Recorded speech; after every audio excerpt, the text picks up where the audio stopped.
Welcome to You and I. I'm Jackie Kai Ellis, and it's my genuine hope that through sharing our most vulnerable stories we know, in the moments where it matters so much, that we're actually not alone. It needs to be said, I'm not a professional, just someone with some personal experience to share. I do hope this is helpful, but as always, take the advice that resonates and ignore what doesn't. And don't hesitate to seek out professional help through a trusted source. We have some resources on our website. For this month's question, we're very excited to explore it with the asker himself. Shea Evans has had a meandering career path, from snowboard instructor to sushi chef to photographer. And yet, through all the successes in following his passions, he's always been left with the lingering question in the back of his head, shouldn't I have blank by now? In our conversation, we explore why we all ask this question from time to time, how craving for something can stunt our happiness in the here and the now, and even how it affected our dating lives in the past. Here's my meandering exploration with Shea. Hi, Shea. Thank you so much for joining me today. And this is the first time that I'll actually be speaking with a question asker. So thank you so much for having the bravery to come on and talk with me today. Oh, thank you so much for having me. I'm honored to be here. We have actually known each other as Instagram friends for how many years? Like 6, 7, maybe? Maybe even more. I feel like Could be more. it could be closer to like 9 years. Whoa, maybe so. Isn't that Yeah, crazy? it is And crazy. I know I started following you because your photography is amazing. It Oh, reminded me of like thanks. old Savoir magazine, but not the new stuff, like the really classic textural travel story type work that was really speaking to me at the time because I had this nostalgia for early 2000s photography that you would see in like Gourmet magazine. I think that's how I first found you. That's incredibly flattering because that's exactly what I was going for. And my dream was to work for a Savoir. Of course, it totally changed by the time that I got to where I am. But yeah, that's exactly the look. And I love the older Savoir stuff. Anyway, we totally digress. And I think we just started chatting on Instagram and we are actually really similar. I think we're similar in that we're both pretty introspective and we both take a thing maybe and look at it from a lot of different angles without even talking to other people about it, like just in our own heads are kind of examining this issue or this problem or this why. And yeah, I do think we found a kind of kindred spirit in that, oh, here's what I think about this object or this angle or how my own experience, informed this kind of thing. Absolutely. And just a lot of analytical takes of emotions. And even this question is a very almost analytical way of asking it.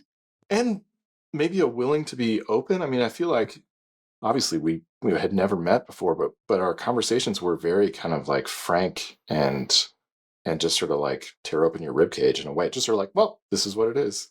And I've always appreciated conversations like that. I'm actually horrible at talking about the weather. Same. Small talk does not work for me. I wish I was one of those people that could do that at a cocktail party, but I'm always like, so what's your greatest fear? Like at a cocktail Right. party. Yeah. People are like, I need to go get drunk. See you, bye. Yeah. Right. Yeah. 1 out of 20 people are like, yes. And the other 19 run away. Yeah. Yes. Anywho, which is why I started the podcast. So I would have friends that want to talk about these topics. Right. Okay, let's get into your question. You say, I've been having trouble in the last year with patience. It's been a year of my inner voice stomping around, going, shouldn't I already have blank by now? In meditation, one of the exercises I'm doing a lot is examining any present emotion, almost like observing the filter with which I'm currently seeing the world. The act disempowers that filter in that moment, but then outside of meditation, I'm noticing my various filters here and there. And I've recently noticed that the shouldn't I have already vibe that's been kicking around my head feels exactly like the emotions I was having in my senior years of high school and college. This feeling like I have to break out, break through, almost like a coil being depressed, like an end and a beginning together. It's a feeling that is simultaneously intense and utterly still. How can I overcome or manage this? What a cool question. The shouldn't I haves already. Explain what those might be and kind of the context of where this question comes from. um, patience and impatience with my own career, with how long it's sort of taking me to make a kind of stable income, which is maybe too much to ask in a photography career. I mean, I think anybody doing any kind of creative career would sort of laugh and be like, well, it's just always up and down, and you have to be okay with it. I think I've never been good at judging how long it was going to take to do something. When I first got into this, I was a sushi chef for a really long time, and then I decided I didn't want to do that anymore. And as I got into photography, in my head, it was like, okay, it'll take about 3 years from the time that I start this to the time that I can live off this income. That sounds about right. And it took 9 years. And so this latest feeling is like, it's just been really slow this year. And is it me? Is it something that I've done? Should I be making different work? Should I be talking to different people? Sort of like this kind of internal, like, what have I done wrong to not be wherever this place is that I think I should be? But of course, that place is related to where I see other people. There's only a relationship, right, between this person is there, and shouldn't I be doing that? Or shouldn't I be making whatever income they're making? When of course, I have no idea how they got there or what they're even making. I mean, When you think of the place that you want to be, what are those things? Is it the money? Is it the specific client that you want? Or what does that look like if you were to define the space that you should already be in right now? honestly, part of it is like, I don't even know. I just feel this kind of buzz, like it's not quite right. This sort of energy of like, I need to feel a little more comfortable. I want to wake up a little bit more, I don't know, calm about the work that I'm making, or something. Uh, but I don't know if I have an answer for that. And I think that's part of what makes it hard. If you have a sort of target, it's a little bit easier to kind of work backwards from that target and be like, okay, I just need to jump through X, Y, and Z hoop, and then I'll get there. It's just a kind of uncomfortableness. And relate this back to the senior years of high school and college. What's the connection there for you? So I was thinking about that this morning, and interestingly, when between the time that I asked the question and you asked me to do the podcast, I had actually totally forgotten about the coil part and had only remembered the, like, how come I'm not X part, like just the sort of negative part, and not the kind of positive connotations of that question of like, things are about to happen, which is how I felt when I asked. It sort of felt like I'm on the verge, and how do I make the verge happen? And so, relating back to high school and college, those were both times where it was the end of something. And I couldn't wait to just like leave my hometown and get to this other place and kind of start this experience that I had heard so much about and that my older friends were already having. But, I couldn't start because there's a time and a place. And so it was this feeling of kind of like raw. You just couldn't wait for life to kind of begin. And same Mhm. with college. By the end of college, I couldn't wait to move out west and snowboard. That's what I really wanted to do. Sort of like start my freedom, my adulthood, my, the rest of my life. But in exploring that this morning, the other thing that occurred to me was that I look back at my time senior year of high school and senior year of college with a real fondness, with a lot of nostalgia of that time. And that's an interesting perspective to come at this time with now. How will I see this in another 5 years? Will I see this time now as a kind of nostalgia? I don't know. That's so interesting. I remember the time where I felt like this, which was strangely when I think from the outside in, everyone thought I already had everything. And it was when I was living in Paris by myself and I had sold my businesses and I just needed to know what was next. I needed to know where to put my energy, what to do. And I remember being so dissatisfied with where I was because I wasn't where I thought I should be. I sold the business thinking that I would take 6 months off to travel. My other plan was, during the 6 months of traveling, I'll obviously get very inspired. A new business idea will just drop into my head. And then I'll start that near the end of the 6 months. And then I'll get going. And what I didn't realize was that it had become this process of going for the sake of going by the end of it. And Mhm. that going was my identity. And so, obviously, if that's the case, you're not in the space of gratitude nor inspiration. It's a space of Mhm. fear and craving. Are you good at celebrating when you achieve? Like, obviously, you're goal oriented and you're good at achieving goals, but are you good at celebrating the goal that you've achieved? Because for me, it's like 24 hours, done. What's next? I am horrible. Yeah. Same. Oh my gosh, that is very interesting, super astute, because I feel the same thing whenever someone compliments me on anything. And I remember when I won an award recently, I was playing it down so badly. I was like, well, I'm not even going to come up with an acceptance speech because I'll probably just go up and blah, blah, blah, mumble my way through and just get off as quickly as I possibly can. And then I said to my friend, I'm realizing that this is not coming from a place of balance and true self worth. And she said, I'm so glad that you finally got there because the rest of us look at you and we celebrate you all the time. And yet you refuse to celebrate yourself. And I just almost cried in that moment because I was like, wow, our friends are so, they just see us before we do sometimes. Why do you think we do that? I don't know, but I think it's really common. Certainly for me, I shot a project this last summer that was this hotel that was the culmination of kind of a lot of work. And I was really proud of it for about 2 days. And then, that was it. On to the next. I've already shot that. There is something in there because I wonder if that stems from a feeling that we don't deserve to be celebrated, combined with a feeling of unworthiness that makes us feel like we're never there. We're always having to get to the next place in order to feel good enough for something, whatever that might be. And so this adds to the feeling of, shouldn't I already have this by now? Because if we just had that, then we would be there and we would feel worthy.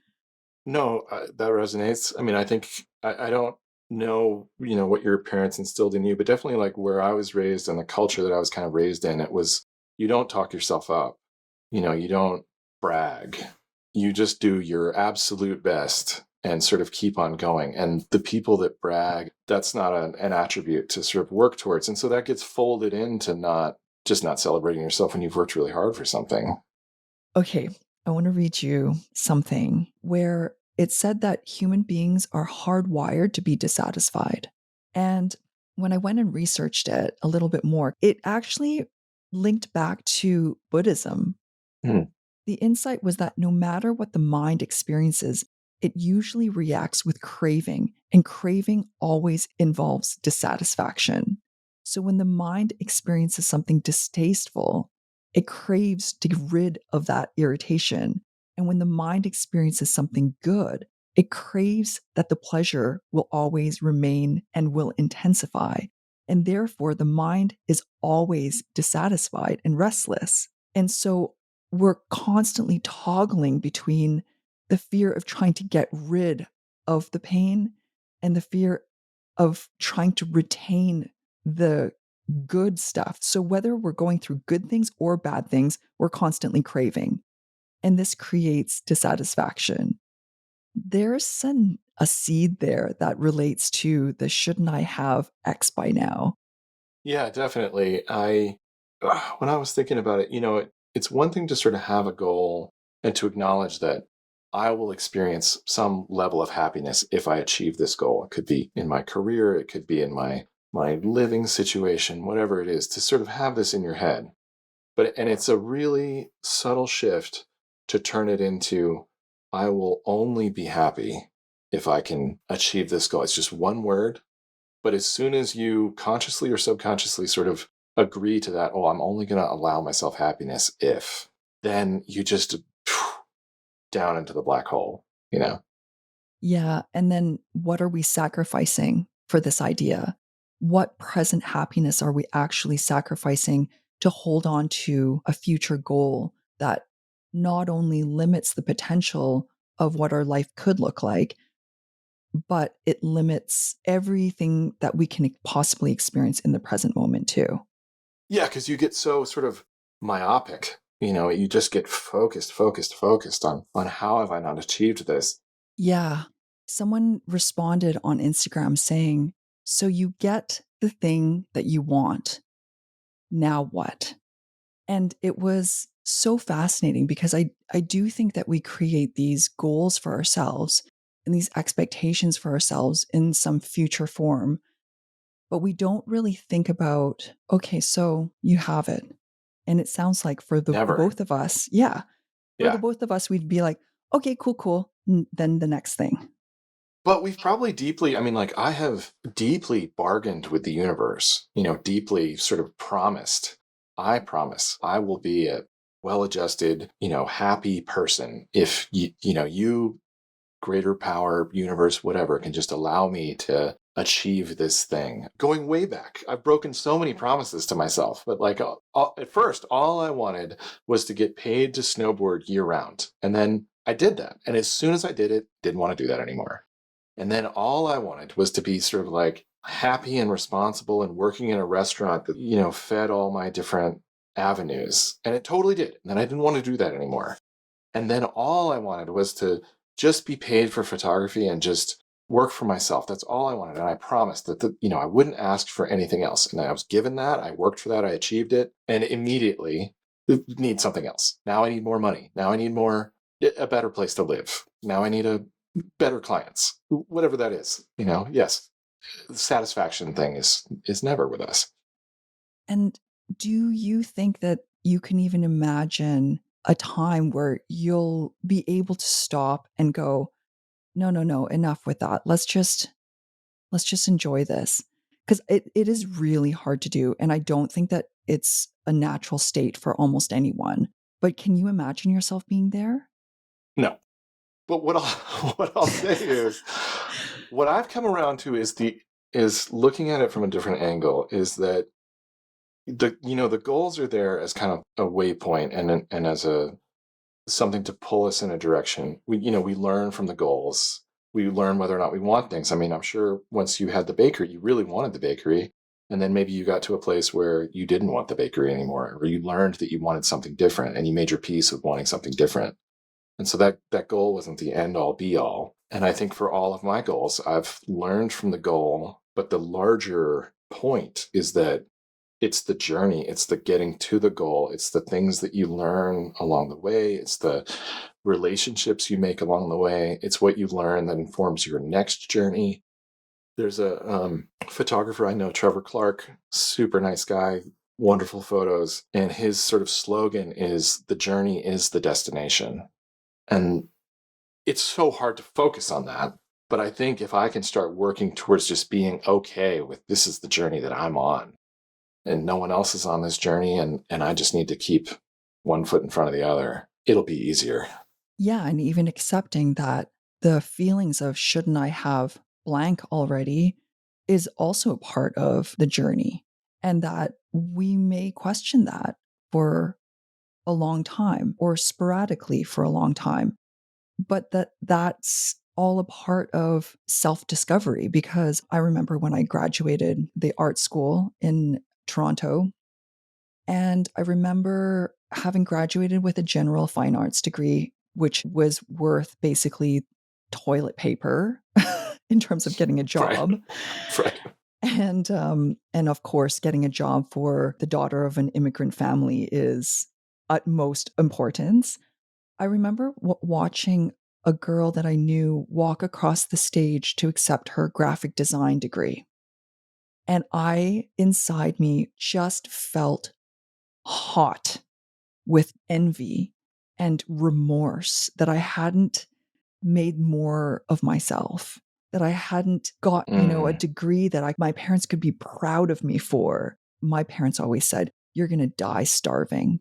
And I was like, "Oh my God, am I going to die starving?" And the other part of me was like, "I'm not going to die starving. I'll show you, you know." Right. Yeah, you can use that as fuel, depending. Yeah, Depending. I can Yeah. eat this degree, this Mhm. paper. I'm sure I could digest it. No, Um, no, but I mean, you can use your kind of stubbornness as a kind of fuel. I mean, yes. if you can turn that energy around. Yeah, Yeah. absolutely.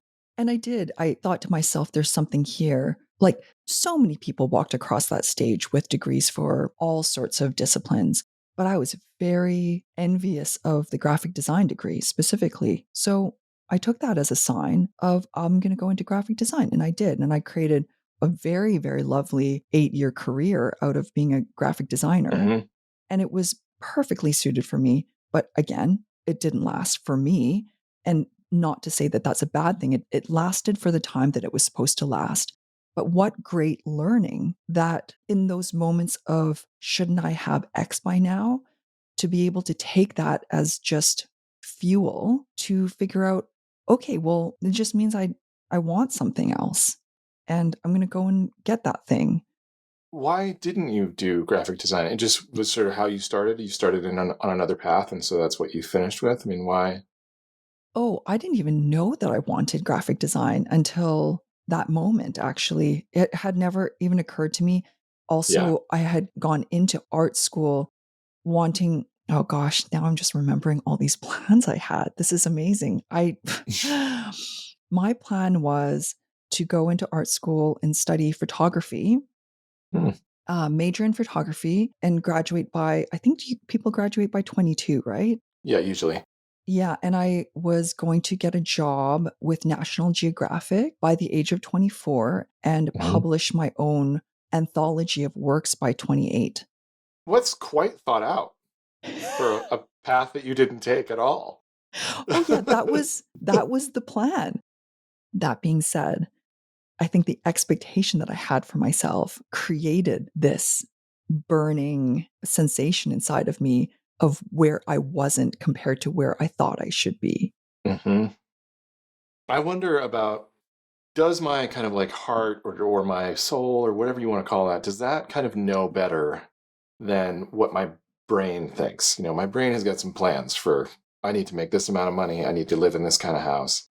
And my heart, and maybe a little more solid of who I am, has some different kind of ideas. So I wonder if there was like for you, looking back now, there's like that disconnect of like your brain was saying, photographer, National Geographic, we'll do this, this, and this. And your heart was like, I think you should try out a bunch of different things and just see what happens. Yeah, absolutely.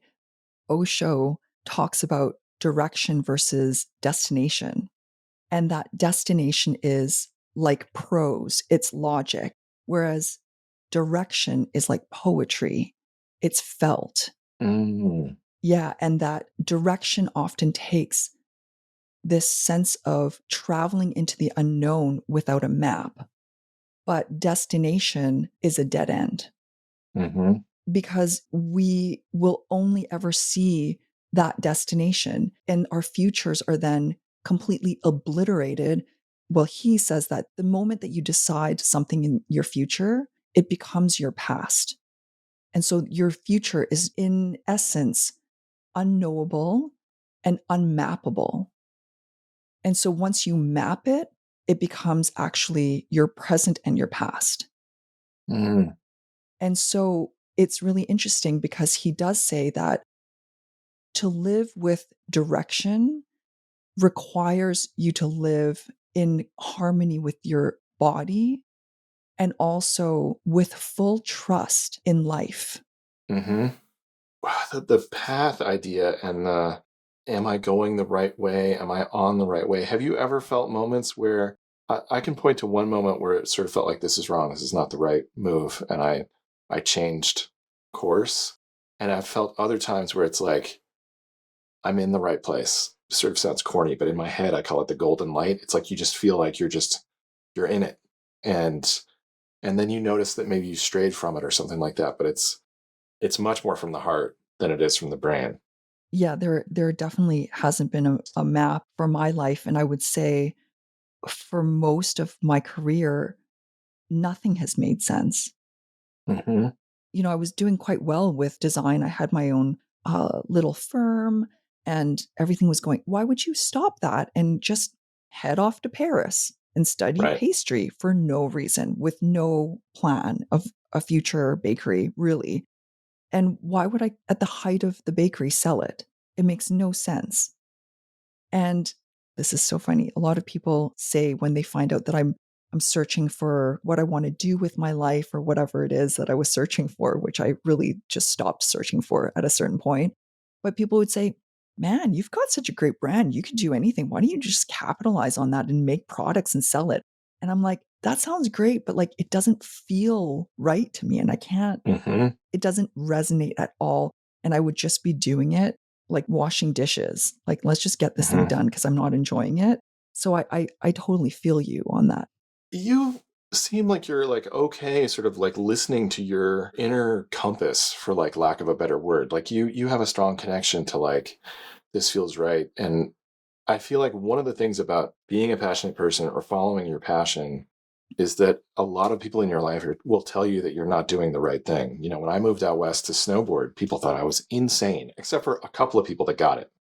And similar to when I told I had built these regulars for over a decade at the sushi bar. When I told them I can't wait to get out of here and I just want to do this other thing, they thought that I was nuts and would tell me that it was never going to work and I was never going to make any money at that.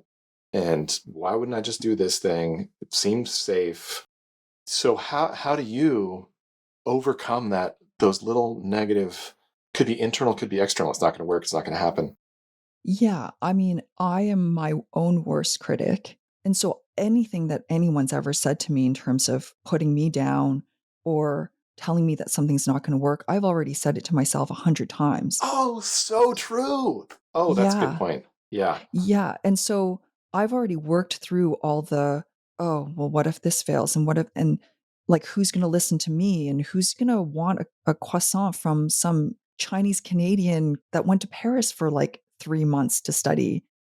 And at the end of the day, if I'm like, "No, it's still worth it, and I just wanna do it even if I fail, like, I don't care how this goes, I just need to do it because it needs to come out of my body," then I'm like, I've told myself it's not gonna work 100 times before anyone's ever said anything to me. Right. Yeah. That's something that never occurred to me, but that's true. Like by the time it's sort of vocalized for you and out in the world, you've already lived with it for like 3 years inside your own head.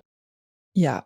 Same. And I don't think I noticed before in my other jobs, but certainly photography, I noticed how vicious my internal voice is. I mean, just really mean. And it only occurred to me recently that like a good litmus test for whether or not I should listen to it is, let me write out this thing that I'm saying about myself and then ask, would I say this to someone that I care about or even to a stranger? Would I say this same thing? You're never going to make it. This is never going to work. Nobody likes working with you. Like, would you say that out loud to somebody? And if the answer is no, then maybe I shouldn't say it to myself. Mhm. Not only would you not say it, but you wouldn't think it. You wouldn't believe it, No. about them. And so figuring out how to not believe that about yourself, how to sort of tune that voice out, that mean voice is really important. Yeah, and I did read once that these voices that we have are actually the very first voices that we hear of criticism, and they actually are programmed into our brains. And so our parents, with the best of intentions, Hmm. trying to keep us safe, trying to keep us from falling off tall things and impaling ourselves on playground equipment, are saying, "Don't do that. You're going to get hurt. Stop running so fast. Don't climb up onto that top thing. You're going to fall down." These end up being the messages with which we end up living our lives, and these messages direct our lives, which is really also like a good way to step back from that and say, "Oh, yeah, that's right. They weren't talking about these huge life decisions. They were talking about, hey, look both ways before you cross the street." Hmm. And even, I don't know why this jogged this memory, but I was talking to somebody that he had decided he didn't want to have kids at the age of 11. He had decided that. And it only occurred to him in his 30s that he was being kind of governed by his 11-year-old brain that Oh, had made that wow. decision. Oh my And just sort gosh, of that's like, so interesting. right? And, well, and it's sort of scary because you're like, oh, how many other things are, is my 15-year-old self controlling, or my 20-year-old self that has made a judgment that I just went with? Totally. And to bring it back to the shouldn't I have blank by now, these decisions that we make when we're 11, by the age of X, I'm going to be this person or I'm going to have this. When we're 11, we think 40 is like pretty much you're on your way to Right. dying. Yeah. It's almost over. Pack it up. Exactly. Like there was one Instagram person that did say something that I hadn't thought about prior to her mentioning it, but she said, especially as women, we're told that we're supposed to have had children by a certain point, and we do have a biological clock. And we're also told by society that we're not really functioning humans without children, and that there's something wrong with us without children. And so, Right. not only the should I have X by now, does it come from an internal thing, but it's also a societal shouldn't I have X by now? I mean, do you feel like your expectations of yourself are at all influenced by culture? Definitely. For whatever reason, I thought that by 30, I would have it all figured out. By 30, I will have a career. I didn't know what that meant at all, but in my brain, I'll have a career. I will be working towards a house, or I'll have a house, and I'll sort of like have 2.5 kids, whatever the average is. I just thought that those things would kind of appear by 30, and I really was shattered at 30 when none of that worked out, and it was a real kind of internal thing. Even though logically, of course, I didn't have any of those things because I didn't make any moves towards any of those things. But then at 30, I really did think about, okay, what do I want? It turns out I do want a life that's more unconventional, like I've been living the last 10 years. And that gets back around to that like brain versus heart thing, is how do I align those things? How do you trust listening to your heart more and being okay with who you are versus what other people want to put you in? Yeah. And also, as you're talking, your question is a little bit misleading in a sense because it paints a picture of someone who's lived a conventional life and shouldn't I have the white picket fence by now and shouldn't I have Right. the. But you are so fiercely someone who decides exactly how you want your life to look and then you do it. And that maybe we might not want the things that we used to want, but that is also okay. And it doesn't mean that there's a should in there. It just means that a part of us is evolving into the next direction, not destination. In a moment, Shay and I continue exploring why we all search for the big next thing, and even the one thing we want to do before we die. And don't forget to tune in later, where we'll share next month's question, so that if the question resonates and you would like to be a part of that episode, you can send us your story or your words of wisdom. But first, a word from our nonprofit partner. In each episode, we feature a nonprofit chosen by our last guest, Natasha Musle. It's a small thanks to them and to our community. Global Pearls believes sustainable development for impoverished communities must stem from grassroots efforts. So they identify and empower local changemakers who have the passion and resourcefulness to lead meaningful change. Projects are designed around their passions, which might be things like educating child laborers in Guatemala, curing low-caste villagers of intestinal worms in India, fighting child marriage in Kenya, or transitioning slash and burn agriculture in old growth forests of Cameroon to sustainable techniques, just to name a few. Global Pearl's partners and teams are also in position to respond to local crises. For example, in Morocco, our partners prepared thousands of meals for earthquake victims and are helping families in 23 of the hardest hit villages to reestablish their lives. For more information or to learn how to get involved, visit globalpearls.org. Now back to our conversation. Yeah, there is a kind of like grief with a goal that's been achieved in the past and then let go. Did you feel any grief when you sold the bakery, like that you weren't expecting? Like you just thought, like, I'll sell it and it'll be okay. And even though it might have been the right thing, was there still a kind of moment of like, oh, that's not me anymore? Yeah, I definitely had moments of grief throughout because, oh my gosh, it's so funny. I haven't thought about this stuff in so long. Um, I remember when I first started it, the dream that I had was that it would be this tiny corner bakery that, a handful of people would know about.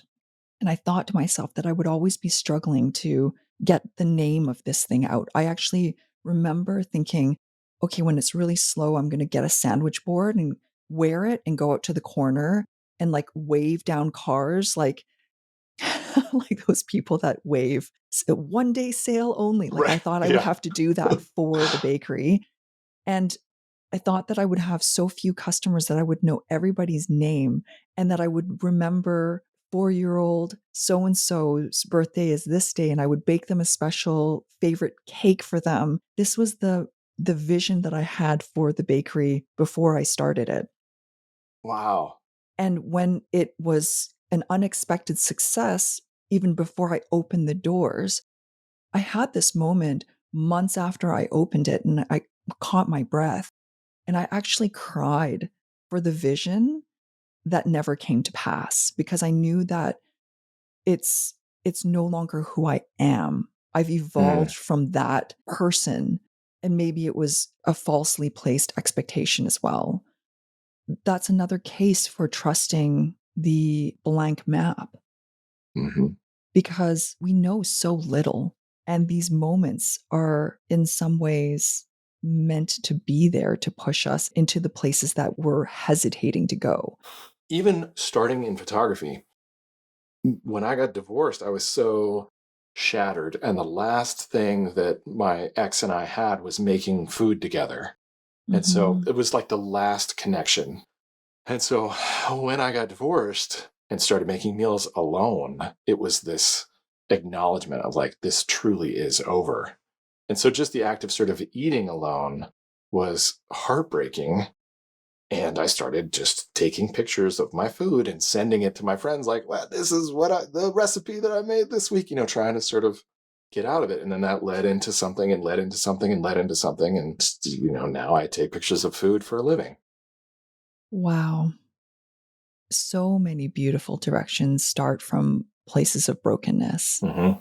In looking back at my life, I realized that all of the passions that I've had have been things that allow for the world to fall away. When I started snowboarding in high school, I had a moment where there was no difference between me and the board and the bindings and the boots and the mountain and the snow. Like everything was just, and Mhm. it was insane. And I just wanted to chase that and just experience that feeling of kind of like one. And same with photography. When I'm really shooting, I am just in it. I'm just in the moment. I only see what is happening and I'm everything else, nothing matters. And so I'm always chasing that. I don't know if that's a good thing to chase, but that's what I'm always chasing.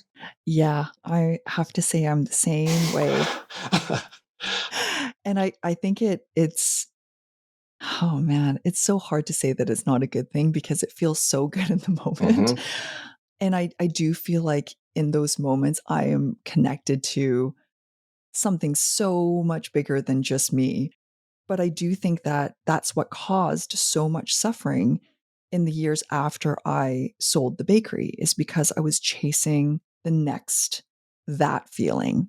I was like a that feeling junkie Hmm. and I became dissatisfied with the fact that I wasn't feeling it all the time. Right. And it's like, shouldn't I have that feeling by now? But the thing is, the moment we create that to be the destination, it does disappear. Yeah, you can't get there if you try. No. Yeah, you can't get into that flow state. And also, like, paradoxically, the better that you get at something, sometimes you get past this peak where you can't get back into it because you're so. I mean, I'm not saying I'm an amazing snowboarder, but I'm so comfortable on a snowboard that I can think about anything else. I can think about other stuff. I can do my whole anxiety dance while I'm snowboarding down something that's dangerous. And that's a bummer. I can't be in the moment there anymore. Like you've gotten too used to it. Yeah. If you brush your teeth enough, brushing your teeth will become very boring, like Hmm. brushing your teeth. Who is thinking about the present moment when they're brushing their teeth other than like Eckhart Right. Tolle? our brains are not physically created to be so present. We tune things out as a self-defense mechanism, or else we would overload. Yeah. Do you think that we overthink? Yes. Okay, well, that was that question. Cool. Next. No. I mean, I've known you for however many years now, 9 years, and I feel like this idea of moving to the next level of your career has been occupying such a huge space in your mind. Mhm. And I do feel like this is almost never ending in some ways, which all of our preoccupations are never ending because our brains have ways of spawning roots. The Yeah. deeper the roots go, the more roots grow. Do you think that by wanting that thing so badly, it actually kicks the thing further down the road? Yes, I do. It feels similar to when I was single, when like you just want somebody that you love and that's gonna love you. And when you're in that place and you want it sort of so badly, it's so far away. I mean, I only met my girlfriend when I had really truly sort of like given up that search and was just like, I am just gonna focus on my career. This is a waste of my time. Maybe I had a good run and I'm just going to work and that's what I'm going to do. And it was like within a year she was like there.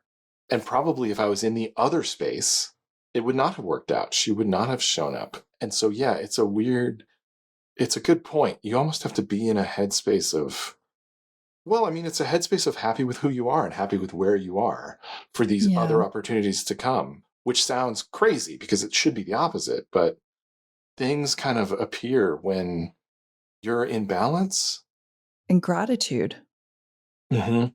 When we're just happy with the way things are and we're genuinely grateful for what is, we are much freer to move in all directions.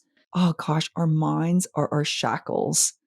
Mhm. Once we want something so badly, we're actually shackling ourselves to the ground, and we're giving ourselves a 5-foot chain to just basically explore in a radius around the place that we've shackled ourselves to. But once we say, like, we don't actually care, the shackle goes away. And I think that there is that energy that happens when we want something so badly that that thing keeps on being repelled further and further and further away. And so, like, the sweet spot is to want something, work for it, but never hold on to it so tightly that our lives or our happiness is ever dependent on it. And going for it never takes away from the gratitude for what we already have in the present moment. Mhm. It's exactly what you were talking about with Buddhism, which is like the desire is where the suffering sort of like comes from. And so Mhm. if you can find yourself in a place to be desireless, and it's definitely the way that a lot of relationships work out. It's like people are not into each other right off the bat. They are kind of desireless. They have their own thing, their own power. Yeah, and I do remember having that same thing when I was dating because my career and everything was just going fine. I had everything I wanted. I didn't need anything else other than a relationship. I felt like that's the one place in my life that I had not yet conquered. Mhm. And I was like, I'm perfectly dateable. Like, why is this thing not happening for me? Like, I don't get it. Right. And I remember I was with a friend and we asked each other, what's one thing you want to experience before you die? And she just said, nothing. I actually feel really happy with my life. Like, I don't need to experience anything more. Yeah, I know you look shocked. She's a wise woman, that one. Yeah. And what I said was, I want to experience the kind of love where, you sit on a couch on a Friday night, watch movies, and you just burp and fart if you want to. Like that Hmm. kind of love. I want that. That level of comfort. Yeah. Where you're not trying to impress each other anymore. You just know that you love each other. And that was the only thing I wanted to experience before I died again. And you would not believe the kinds of guys I was dating in order to find this. Let's just say it was not a pretty picture because I was very desperate to like experience this before I died. Now, have you checked that box?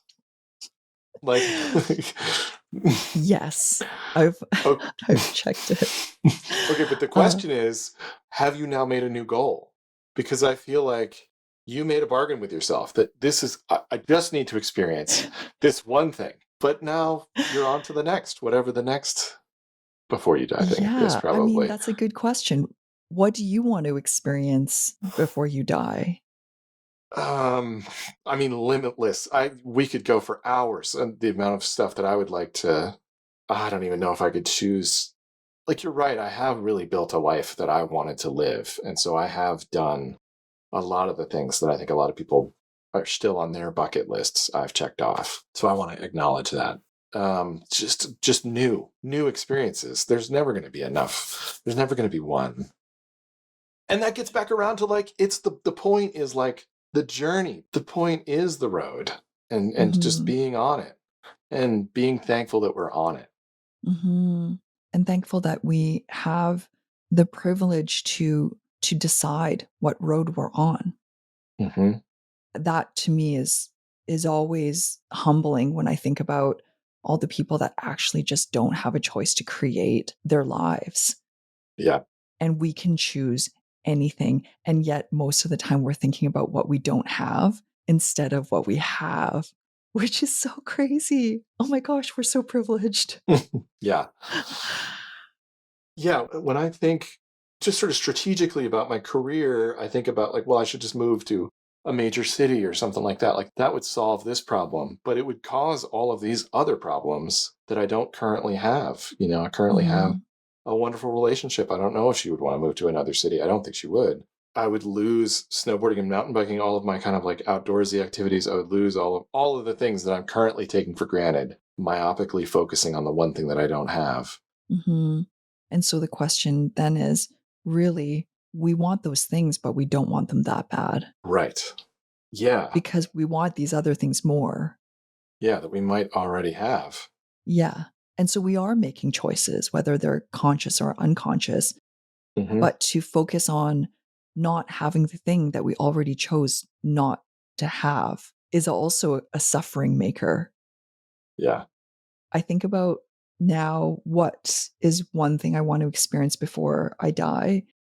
And I also think that this is maybe something I've become a little bit too obsessed about, and that it will create problems if I don't let go a little bit, Mm. is that I want to make sure that I don't traumatize my child. Like, that's a lot of pressure. That's like in every moment you're thinking like, just don't traumatize him. Just don't. And I'm so human, I'm so flawed. I I cannot possibly do this perfectly. And yet I have this child that's looking to me to protect him. And I'm like, how do I protect this child from me? I am the monster here. And so I think it haunts me a little bit, this desire to protect him from that child parent trauma that we all experience, like every single person, like since the beginning of time. Yeah, I need to let go of that because I think it's going to create its own trauma if I don't. So, Yeah, if you can pare it back to like just loving him for who he is and for the decisions that in trying to be as supportive as you can just pare it back to that, might be a little more realistic. accomplishable. I mean, everybody's been saying to me, Jackie, just chill out. It's okay. And I'm like, but the next thing I say could be the thing that costs him like $5,000 in therapy 20 years from now. No, but that's exactly how I would be. It's exactly how I would be too. I can totally relate. I can totally relate. I mean, I'm sure all overthinkers will overthink this because it is, I think, one of the hardest things I've ever done to not overthink about is raising a child. But um, so normally at the end of an interview, I would say, what advice would you give to the asker? But in this case, it's you.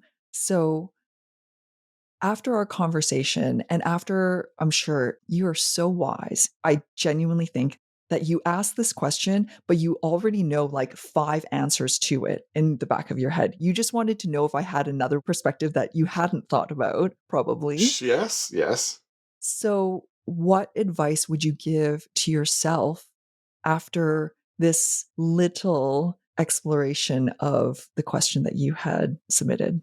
Well, I mean, the big one is what you're talking about as a parent is a little bit of like, let go, just loosen up the grip a little bit. Um, it's okay to have things be a little bit out of my control because that's part of it too, right? You just want to have a control over all these things. And when we both look back at our lives, I'm sure there's a couple things that were out of our control that led to amazing things. And so acknowledge it's okay for not every moment to be planned out. Um, and that things kind of unfold in time. And whenever anybody says something like everything happens for a reason, I do want to sort of like punch them in the face sometimes, but it is true. There are It's so so many true. things that just sort of unfold for a reason. And sort of like trusting that kind of universal energy or inertia. I I definitely would say that the things that I've learned from this conversation are gratitude. Mm, Just gratitude for whatever is because we don't know what is supposed to be. hmm And there is no supposed to be because it just is whatever it is. It's like our minds have created a should. But is that real? Like should it be another way? right, Like who decided that? And how are you so sure? right, And in the moment we say should or could, we're already taking ourselves out of the state of no, what is actually really great. My imperfection as a mother is exactly what Kai needs. And it shouldn't be different. Thank you so much for being open to talking about this and exploring this with me. And also just so enjoyed this conversation and how it reflects on the many text conversations we've had over yes, the years. I just really appreciate that you've always been a great sounding board. likewise. To you who have asked yourself the exact same question, shouldn't I already have blank by now? What I say to you will be short, but no less true.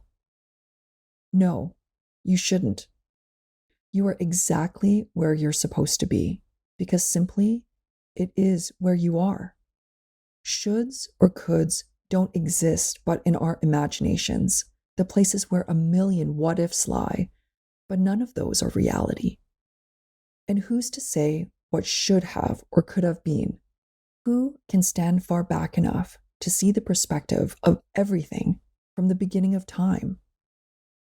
If we are to ask this question, let it only be to examine the choices we've already made, consciously or unconsciously, just to be sure we are indeed choosing what our heart desires at its deepest, narrowest point. If we are to ask this question, let the contrast of where we are and where we expected ourselves to be only help us question what it is we truly want. In the moments we compare our lives to seemingly better ones, let us walk that path in our minds to their completion and make one of two decisions: to go and intentionally create the parts of that life we actually desire, or realize that the decisions we've already made are the ones we'd choose over and over again. If we feel pressure to be or do something we think we're supposed to be or do, let us find quiet places to hear the direction of our own voice and not the destination of others. All this is hard to do. I'm no different.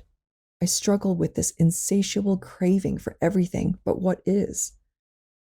But embracing the experience of life at its own pace, with time for meandering exploration and space for being surprised. Throwing out the map of shoulds as we venture into the unknown of our futures. As hard as it is to do, it can also feel as natural as falling leaves in autumn. And so, hopefully, we can make some space to enjoy what is and not waste our energy asking if the tree shouldn't already have new leaves by now. I hope you enjoyed this episode, and thank you so much, Shea, for being our first ever asker on the podcast. It was such a pleasure to explore your question with you. And for those of you out there who can relate, who have asked yourselves the same questions, I really hope you got something helpful out of this. If anything, just know that you're not alone. You see, we all struggle. We all mourn, yearn, question, laugh, and cry. No matter our age, background, or titles, at our core, we're all not so different, you and I. And now for next month's question. They write, how does one just move on emotionally after a lot of trauma and grief? I'm in therapy. I started this month, but just remembering all the trauma from the past is a lot. I miss my dear late older sister. Tuesday will be the 1-year anniversary of her funeral. My whole body is just mentally and physically drained out. I just want to remember the good. Thank you so much for your question. If you feel inspired to respond to this asker and are interested in being a guest of this episode, or if you have a short word of wisdom for them, write to us on the contact page on youandipodcast.com or DM us on Instagram at youandi.podcast. And of course, as always, please submit your questions there too. They're completely anonymous. If you enjoyed this episode, like and subscribe to our channel, which helps others who might be interested find us. And feel free to share this episode with someone who may find it helpful as well. Thank you so much for joining me today. I'm Jackie Kai Ellis, and here are some words of wisdom. Shouldn't I already have? When Jackie shared this question to her readers recently, a voice in my head returned. This episode was I've come to a produced point and where, edited in my by life More where Good I'm about to Media. turn 50, and I have found myself at an employment crossroads. Post-pandemic has found me both in spiritual and financial hardship. Separated from family by a border and a business at the mercy of a volatile commercial real estate market, I need to make some big girl decisions.